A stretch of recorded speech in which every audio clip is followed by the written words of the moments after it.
Hello students, विनीता's Hindi class में आपका स्वागत है। आज हम इस वीडियो में कक्षा 9 की पुस्तक कृतिका के पाठ इस जल प्रलय में के प्रश्नोत्तर करेंगे। यहाँ हम पाठ्य पुस्तक में दिए प्रश्नों के साथ साथ परीक्षा उपयोगी अन्य महत्वपूर्ण प्रश्नों का भी अभ्यास करेंगे। तो आइए बढ़ते हैं आगे और पढ़ते हैं लेट्स स्टडी प्रश्नोत्तर ऑफ इस जल प्रलय में।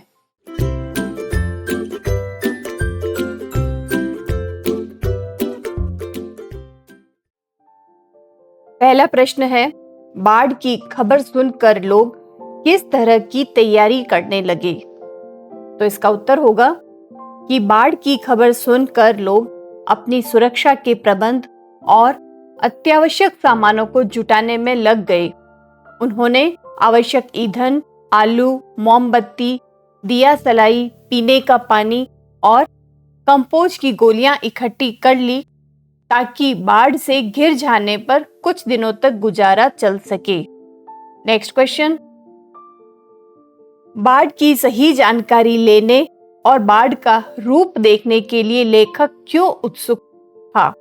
उत्सुक का मतलब एक्साइटेड क्यों थे लेखक बाढ़ की जानकारी लेने के लिए? तो इसका उत्तर होगा कि लेखक ने पहले बाढ़ के बारे में सुना तो जरूर था, परंतु कभी देखा नहीं था। उसने स्वयं अपनी कई रचनाओं में बाढ़ की विनाश लीला का उल्लेख किया था। विनाश लीला किसे कहते हैं कि बाढ़ ने किस तरह से विनाश किया है, कई घरों को, पेड़ों को, कईयों को बाढ़ ने तबाह कर दिया है।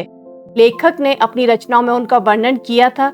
ये सब लेखक ने सुन के किया था, लेखक ने कभी ऐसा देखा नहीं था। इसलिए लेखक को अपनी आंखों से बाढ़ के पानी को शहर में घुसते और उसकी विनाश लीला के बारे में जानने को वह उत्सुक था। नेक्स्ट है, सबकी जुबान पर एक ही जिज्ञासा, पानी कहां तक आ गया है? इस कथन से जनसमूह की कौन सी भावनाएं व्यक्त होती है? तो इसका उत्तर होगा कि इस कथन से जनसमूह में जिज्ञासा के भाव उठते हुए जान पड़ते हैं। लोग बाढ़ की स्थिति के बारे में जानकारी प्राप्त करने के लिए पैदल उस जगह जा रहे थे। सबके मन में और आंखों में एक ही प्रश्न जिज्ञासा का रूप ले चुका था, पानी कहां तक पहुंच गया होगा? उनके मन में यही प्रश्न उठ रहे थे कि पानी कौन कौन से हिस्से को निगल गया होगा। उन्हें अभी बाढ़ के पानी का भय नहीं सता रहा था, वे बस बाढ़ के पानी की गति के विषय में जिज्ञासु थे।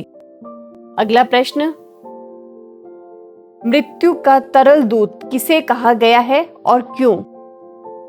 बाढ़ के लगातार बढ़ते जल को लेखक मृत्यु का तरल दूत कहता है। बाढ़ के इस आगे बढ़ते हुए जल ने न जाने कितने प्राणियों को उजाड़ दिया था, बहा दिया था और बेघर करके मौत की नींद सुला दिया था। इस तरल जल के कारण लोगों को मरना पड़ा, इसलिए इसे मृत्यु का तरल दूत कहना बिल्कुल सही है। नेक्स्ट क्वेश्चन है, आपदाओं से निपटने के लिए अपनी तरफ से कुछ सुझाव दीजिए। आपदाओं से निपटने के लिए आपको यहाँ अपनी तरफ से सुझाव देने हैं। तो हम ये उपाय दे सकते हैं कि सरकार को सभी प्रकार के संभावित खतरों से निपटने के लिए साधन तैयार रखने चाहिए और स्वयंसेवी संस्थाओं को बढ़ चढ़कर उत्साहपूर्वक आपदा से निपटने के लिए आगे आना चाहिए तथा सरकार और स्वयंसेवी संस्थाओं के बीच गहरा तालमेल बिठाने के प्रयास होने चाहिए और उत्साही नवयुवकों, नवयुवतियों को शीघ्र ही किसी योजनाबद्ध कार्य में जुड़कर सहयोग करना चाहिए। नेक्स्ट क्वेश्चन है, जब दानापुर डूब रहा था तो पटनिया बाबू लोग उलटकर देखने भी नहीं गए। अब बूझो, इस कथन के द्वारा लोगों की किस मानसिकता पर चोट की गई है? इसका उत्तर होगा कि लोग संकट की घड़ी में एक दूसरे की सहायता करने के बजाय अपने निजी स्वार्थों की सिद्धि को अधिक महत्व देते हैं। अपनी सुख सुविधाओं को छोड़कर किसी संकटग्रस्त व्यक्ति या व्यक्तियों का हालचाल जानने का भी कष्ट नहीं करते। उक्त कथन के द्वारा लोगों की इसी मानसिकता पर चोट की गई है। यह कथन निश्चित रूप से कठोर और द्वेषपूर्ण है। अगला प्रश्न है, खरीद बिक्री बंद हो चुकने पर भी पान की बिक्री अचानक क्यों बढ़ गई थी? इसका उत्तर होगा, खरीद बिक्री बंद हो चुकने पर भी पान की बिक्री अचानक बढ़ गई थी क्योंकि लोग बाढ़ को देखने के लिए बहुत बड़ी संख्या में इकट्ठे हो गए थे। वे बाढ़ से भयभीत नहीं थे बल्कि हंसी खुशी और कौतूहल से युक्त थे। ऐसे समय में पान उनके लिए समय गुजारने का सबसे अच्छा साधन था। अगला प्रश्न, जब लेखक को यह एहसास हुआ कि उसके इलाके में भी पानी घुसने की संभावना है तो उसने क्या क्या प्रबंध किए? तो लेखक ने क्या क्या मैनेजमेंट बिठाया अपना, पढ़ते हैं कि जब लेखक को एहसास हुआ कि उसके इलाके में भी पानी घुसने की संभावना है तो उसने सबसे पहले गैस के विषय में अपनी पत्नी से पूछा। गैस की कमी को जानकर कोयला और केरोसिन ऑयल का प्रबंध किया। उसने आलू, प्याज, मोमबत्ती, माचिस, कंपोज की गोलियों आदि का भी प्रबंध किया। उसने एक सप्ताह तक पढ़ने के लिए हिंदी, बांग्ला और अंग्रेजी की फिल्मी पत्रिकाएं खरीद ली ताकि बाढ़ के समय अपना समय बिता सके। अगला प्रश्न है, बाढ़ पीड़ित क्षेत्र में कौन कौन सी बीमारियों के फैलने की आशंका रहती है? इसका उत्तर है, बाढ़ के बाद हैजा, मलेरिया, टाइफाइड आदि बीमारियों के फैलने की संभावना रहती है क्योंकि बाढ़ के उतरे पानी में मच्छर अत्यधिक मात्रा में पनपते हैं जिसके कारण मलेरिया जैसी बीमारी हो जाती है। पानी की कमी से लोगों को गंदा पानी पीना पड़ता है जो हैजा और टाइफाइड जैसी बीमारियों को न्योता देता है। अगला प्रश्न, नौजवान के पानी में उतरते ही कुत्ता भी पानी में कूद गया। दोनों ने किन भावनाओं के वशीभूत होकर ऐसा किया? इसका आंसर है, नौजवान और कुत्ता परस्पर गहरे आत्मीय थे। मतलब दोनों के बीच अलग एक कनेक्शन था। दोनों एक दूसरे के सच्चे साथी थे। उनमें मानव और पशु का कोई भेदभाव नहीं था। वे एक दूसरे के बिना नहीं रह सकते थे। यहाँ तक कि नौजवान को कुत्ते के बिना मृत्यु भी स्वीकार नहीं थी। इस व्यवहार से उनकी गहरी मैत्री का परिचय मिलता है। अगला प्रश्न, अच्छा है कुछ भी नहीं, कलम थी वह भी चोरी चली गई। अच्छा है कुछ भी नहीं मेरे पास। मूवी, कैमरा, टेप रिकॉर्डर आदि की तीव्र उत्कंठा होते हुए भी लेखक ने अंत में उपयुक्त कथन क्यों कहा? इसका उत्तर होगा कि लेखक बाढ़ के अनुभव को पूरी तरह जीना और भोगना चाहता है। उधर उसका कलाकार मन चाहता है कि वह बाढ़ के दृश्यों को संजो ले। यदि उसके पास मूवी कैमरा, टेप रिकॉर्डर या कलम होती तो वह बाढ़ का निरीक्षण करने की बजाय उसका चित्रण करने में लग जाता। तब जीवन को साक्षात भोगने का अवसर उसके हाथ से निकल जाता। नेक्स्ट है, आपने भी देखा होगा कि मीडिया द्वारा प्रस्तुत की गई घटनाएं कई बार समस्याएं बन जाती है। ऐसे किसी घटना को उल्लेख कीजिए। तो स्टूडेंट्स, इस टाइप के क्वेश्चंस आपके रचना कौशल को बढ़ाने के लिए पूछे जाते हैं। इसका उत्तर आप अपने मन से अच्छे से लिखिए। देखिए हम इसका उत्तर आपको किस तरह बताते हैं कि मीडिया प्रचार प्रसार का वह सशक्त माध्यम है जिसकी पहुंच जन जन तक हो गई है। कई बार मीडिया के लोग जल्दबाजी में किसी खबर का श्रेय लेने के चक्कर में कुछ गलतियां कर जाते हैं जिसका परिणाम समस्या बन जाता है। अभी कुछ दिनों पहले सहारनपुर में समाज के एक वर्ग द्वारा कार्यक्रम से लौटते समय समाज के तथाकथित उच्च वर्ग के लोगों ने गाली गलौज की और पथराव किया। मीडिया ने इस खबर को इस तरह प्रसारित किया कि दंगा होने की स्थिति बन गई।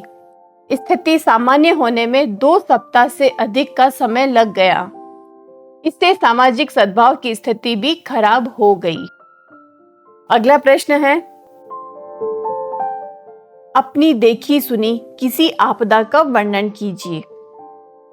यहाँ पर आपको किसी ऐसी घटना का वर्णन करना है जो कि एक आपदा हो, एक विपत्ति हो। तो इसका उत्तर लिखेंगे कि मैंने प्राकृतिक आपदा द्वारा जान जाने की घटनाएं तो नहीं देखी सुनी, किंतु मनुष्यों द्वारा पैदा की गई आपदा के बारे में अवश्य सुना है। बात 1984 की है। यहाँ पर आप कोरोना के समय का भी वर्णन कर सकते हैं कि उस समय भी इन 2 सालों में किस तरह लोगों की जानें गई थी, किस तरह लोगों ने अपने परिवार वालों को खो दिया था। पर हम यहाँ पुरानी बात कर रहे हैं कि बात 1984 की है। उस समय श्रीमती इंदिरा गांधी देश की प्रधानमंत्री थी। पंजाब में आतंकवाद फैलाए हुए था। इंदिरा गांधी के कठोर रवैये के कारण कुछ सिख उनसे नाराज थे। परिणाम स्वरूप उनके अंगरक्षक बेअंत सिंह ने उन्हें गोलियों से भून डाला था। इस घटना की प्रतिक्रिया में अगले दिन पूरा देश जल उठा। दिल्ली में सैकड़ों सिखों को जिंदा जला डाला गया। उनकी संपत्ति, वाहन, दुकान, मकान सब जला डाले गए थे। मेरे पिता उन दंगों में शहीद होते होते बचे थे। मेरे कितने ही मित्र संबंधी सड़क पर आ गए थे। उनके जीवन भर की कमाई एक राजनीतिक दल के भड़काए हुए दंगाइयों ने नष्ट कर डाली थी। आज भी मुझे इसकी याद दहला देती है। अगला प्रश्न, वो थे आपके पाठ्य पुस्तक में दिए प्रश्न। अब है आपके पाठ्येतर प्रश्न या एक्स्ट्रा क्वेश्चंस। इसमें पहला प्रश्न है, पटना में आई बाढ़ से लेखक ने जो कुछ अनुभव किया वह पिछले अनुभवों से किस तरह भिन्न है। इसका आंसर होगा, लेखक 10 वर्ष की उम्र से ही बाढ़ पीड़ितों से विभिन्न रूप से जुड़ा रहा है। उसने रिलीफ वर्कर की हैसियत से काम भी किया है, परंतु वह बाढ़ का भुक्तभोगी नहीं रहा था। मतलब उन्होंने बाढ़ का भोगा नहीं था कि बाढ़ किस तरह से होती है। 1967 में पटना में जो बाढ़ आई थी, लेखक उसका भुक्तभोगी रहा है। उसने बाढ़ के पानी का भयावह रूप देखा ही नहीं, बल्कि उसकी पीड़ा को सहा भी था। इस तरह पटना में आई बाढ़ का अनुभव पिछले अनुभवों से बिल्कुल अलग था। नेक्स्ट क्वेश्चन, कॉफी हाउस पहुंचकर लेखक आतंकित क्यों हो गया? इस आतंक का उस पर क्या असर हुआ? कॉफी हाउस के पास पहुंचने पर लेखक ने देखा कि कॉफी हाउस बंद कर दिया गया था। सड़क के एक किनारे पर एक मोटी डोरी के आकार वाला गेरुए झाग फैन में उलझा पानी तेजी से सरकता हुआ आ रहा है। लेखक को यह पानी मृत्यु के तरल दूध जैसा लगा, जिसे देखकर वह आतंकित हो गया। इस आतंक के कारण उसने इस दूध को हाथ जोड़कर सभय प्रणाम किया। सभय यानी कि भय के साथ, डर के साथ उसे प्रणाम किया। अगला प्रश्न, लेखक ने गैरिक आवरण किसे कहा है? यह कब और क्यों आच्छादित करता आ रहा था? लेखक ने अपनी यादों पर पड़ने वाले उस पर्दे को गैरिक आवरण कहा है, जिसके कारण गांधी मैदान से जुड़ी उसकी स्मृतियां धूमिल होती जा रही है। और यह आवरण पटना में बाढ़ आने पर इसलिए आच्छादित करता आ रहा था क्योंकि गांधी मैदान की हरियाली पर धीरे धीरे पानी भरता जा रहा था। नेक्स्ट क्वेश्चन, गांधी मैदान पहुंचकर लेखक ने कैसा दृश्य देखा? इस मैदान से जुड़ी कौन कौन सी यादें भूलती जा रही थी?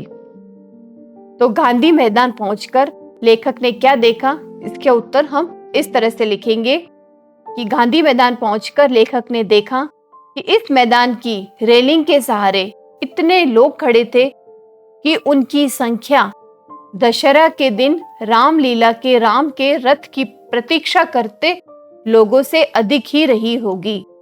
इसका मतलब बहुत अधिक संख्या में लोग खड़े थे। इस मैदान में जुड़ी आनंद उत्सव, सभा सम्मेलन और खेल कूद की सारी यादें लेखक को भूलती जा रही थी। नेक्स्ट क्वेश्चन है, पटना को बाढ़ग्रस्त देखकर अधेड़ मुस्टन ने क्या टिप्पणी की? उसकी टिप्पणी इस समय कितनी उचित थी, स्पष्ट कीजिए। पटना को बाढ़ग्रस्त देखकर अधेड़ मुस्टन ने व्यंग में कहा, इह, जब दानापुर डूब रहा था तो पटनिया बाबू लोग उलटकर देखने भी नहीं गए। अब बूझे। उसकी ऐसी टिप्पणी इस अवसर पर तनिक भी उपयुक्त नहीं थी, क्योंकि उसकी ऐसी टिप्पणी जले पर नमक छिड़कने जैसी थी। इस कथन में उनकी संवेदनहीनता झलक रही थी। अगला प्रश्न, लेखक ने दिल दहला देने वाला समाचार किसे कहा है और क्यों? इसका उत्तर होगा कि शाम 7:30 बजे आकाशवाणी के पटना केंद्र से प्रसारित स्थानीय समाचार में कहा गया कि पानी हमारे स्टूडियो की सीढ़ियों तक पहुंच चुका है और किसी भी क्षण स्टूडियो में प्रवेश कर सकता है। लेखक ने इस समाचार को दिल दहलाने वाला कहा है क्योंकि इसे सुनते ही लेखक और उसके मित्र के चेहरे पर आतंक की रेखाएं उभर आई थी। अगला प्रश्न, पान की दुकान पर एकत्रित लोग बाढ़ के संबंध में तरह तरह की बातें कर रहे थे, परंतु लेखक ने वहां से हट जाने में ही अपनी भलाई क्यों समझी? इसका उत्तर होगा कि शहर में बाढ़ का पानी घुसने की आशंका से पान वाले की दुकान पर लोग एकत्र हो गए और तरह तरह की बातें करने लगे। लोग आम दिनों की तरह ही हंस बोल रहे थे, पर लेखक और उसका मित्र बाढ़ की अनहोनी से आतंकित थे। वे चाहकर भी प्रसन्न नहीं दिख रहे थे। लोगों के बीच इन दोनों की सूरतें ही उदास लग रही थी। इनकी बुजदिली पर लोग उपहास न उड़ाए, इसलिए दोनों ने वहां से हट जाने में ही अपनी भलाई समझी थी। नेक्स्ट क्वेश्चन, गुरुजी ने लेखक को बाढ़ग्रस्त क्षेत्र में द्वीप जैसे बालूचर पर जाने से क्यों रोका था? का उत्तर होगा कि लेखक ने बाढ़ग्रस्त क्षेत्र में गुरुजी के साथ नाव से जाते हुए दूर एक द्वीप जैसा बालूचर देखा। लेखक वहां जाकर कुछ कदम चहलकदमी करना चाहता था, परंतु गुरुजी ने उसे वहां जाने से इसलिए रोका क्योंकि ऐसी जगहों पर चींटे, चींटी, सांप, बिच्छू, लोमड़ी, सियार आदि जानवर पनाह लेने के लिए पहले ही पहुंच चुके होते हैं। अगला प्रश्न, नौजवान और कुत्ते के व्यवहार को देखकर आपको किन जीवन मूल्यों को अपनाने की प्रेरणा मिलती है? इस पाठ के आधार पर लिखिए। इसका उत्तर होगा कि लेखक और उसके साथी महानंदा से घिरी बाढ़ में लोगों को राहत सामग्री बांटने गए थे। नाव पर एक डॉक्टर साहब भी थे। एक बीमार नौजवान कैंप में जाने के लिए जब नाव पर चढ़ने लगा तो उसके साथ उसका कुत्ता भी नाव पर चढ़ आया। डॉक्टर जब कुत्ते को उतारने के लिए कहने लगे तो नौजवान स्वयं नाव से कूद गया। यह देखकर उसका कुत्ता भी नाव से कूद गया। इस व्यवहार से हमें जीव जंतुओं से प्रेम करने, उनके साथ मजबूत भावनात्मक संबंध रखने, एक दूसरे के सुख दुख में काम आने तथा एक दूसरे की भावनाओं का सम्मान करने जैसे जीवन मूल्यों को अपनाने की प्रेरणा मिलती है। अगला प्रश्न और आखिरी प्रश्न, मुसहरी में राहत सामग्री बांटने गया लेखक राहत सामग्री बांटना क्यों भूल गया? इन लोगों के कार्य व्यवहार से आपको किन जीवन मूल्यों को अपनाने की प्रेरणा मिलती है? इसका उत्तर होगा कि लेखक और उसके साथी परमान नदी की बाढ़ में डूबे मुसहरों की बस्ती में राहत बांटने गए। मुसहर किसे कहते हैं? वे लोग होते हैं जो कि पत्तों से दोने वगैरह बनाते हैं। वहां पर लेखक राहत सामग्री बांटने गए। बाढ़ में फंसे ये लोग मछली और चूहों को झुलसा कर खाते हुए किसी तरह से अपना दिन बिता रहे थे। वहां पहुंचकर लेखक ने देखा कि वहां तो बलवाई नाच हो रहा था। बलवाई नाच एक तरह का लोक नृत्य है, वहां पर वह चल रहा था और यहाँ धानी का अभिनय करता नटुआ और दूसरे व्यक्ति ने, नटुआ वे होते हैं जो व्यक्ति साड़ी पहनकर या अलग से स्वांग रचकर लोगों का मनोरंजन करते हैं। तो वहां एक व्यक्ति अभिनय करते हुए नटुआ और दूसरे व्यक्ति ने अपने अभिनय से ऐसा दृश्य बना रखा है जिसे देखकर कीचड़ पानी से लथपथ भूखे प्यासे नर नारियों के झुंड खिलखिलाकर हंस रहे हैं। उनकी ऐसी उन्मुक्त खिलखिलाहट देखकर लेखक राहत सामग्री बांटना ही भूल गया। मुसहरों के कार्य व्यवहार से हमें दुख को धैर्यपूर्वक सह लेने, विपरीत परिस्थितियों में खुश रहने, एक दूसरे का दुख बांटने तथा दुख का साहसपूर्वक सामना करते हुए उसे जीत लेने जैसे जीवन मूल्यों को अपनाने की प्रेरणा मिलती है। तो स्टूडेंट्स, इस प्रश्नोत्तर का आप अच्छे से अभ्यास कीजिए और परीक्षा में अधिकतम अंक लाए, ऐसी शुभकामनाएं। अगले वीडियो में हम इसके एमसीक्यू करेंगे, तो हमसे जुड़े रहिए। हमारा चैनल लेट्स स्टडी को सब्सक्राइब भी कीजिए और वीडियोस को लाइक करें, शेयर करें और कमेंट भी करें। Thank you and all the best.